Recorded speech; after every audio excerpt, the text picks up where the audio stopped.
يا صباح الخير.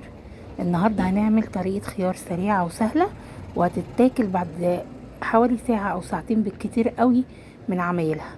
انا هعمل النهاردة كيلو خيار وهقول لكم على الحاجات اللي احنا هنحطها معاه.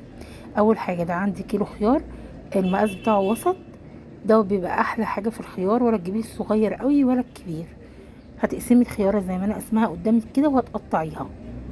انا بقطعه بوربة شوية كده اهوت بيديني الشكل دوت. الخيارة دي كانت كبيرة شوية فانا قسمتها بالطول وبعدين قطعتها. ولو الخيار كله صغير زي كده ما تقسموهوش وقطعيه كده.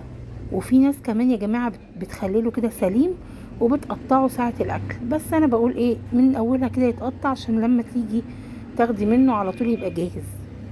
هنا عندي 5 فصوص توم وقرن فلفل حامي احمر او اخضر، ده او ده، بس ده بيديله شكل.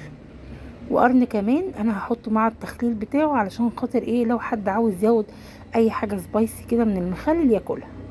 اي علبه عندك نظيفه، ازاز، بلاستيك، اي حاجه، اغسليها وعقميها وحطي فيها الكيلو الخيار.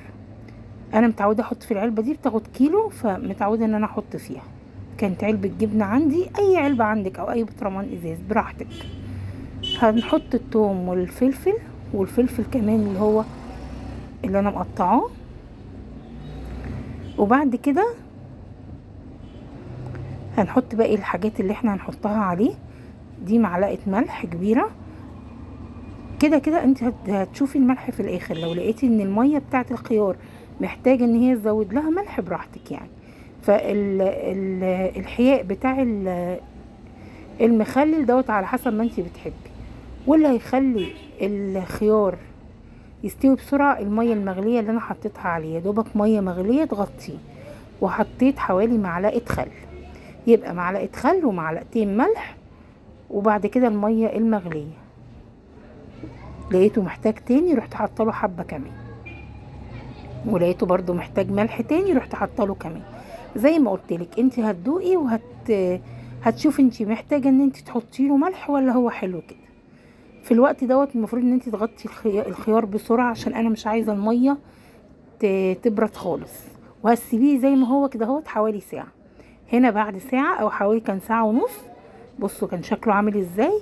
في اوقات يا جماعه بحط له نعناع مجفف، النعناع اللي احنا بنبقى مجففينه بفرك له كام واحده كده اهو واحطهم عليه. وفي اوقات ما بحطش، فيعني ده او ده بيبقى النعناع كمان بيعلي قوي التست بتاعه، بيخلي طعمه حلو قوي. بس انا المره دي ما حطيتلوش. حابه تحطي له نعناع تمام، مش حابه زي ما انت شايفه كده. بصوا الميه بتاعته رايقه ولونه تحفه.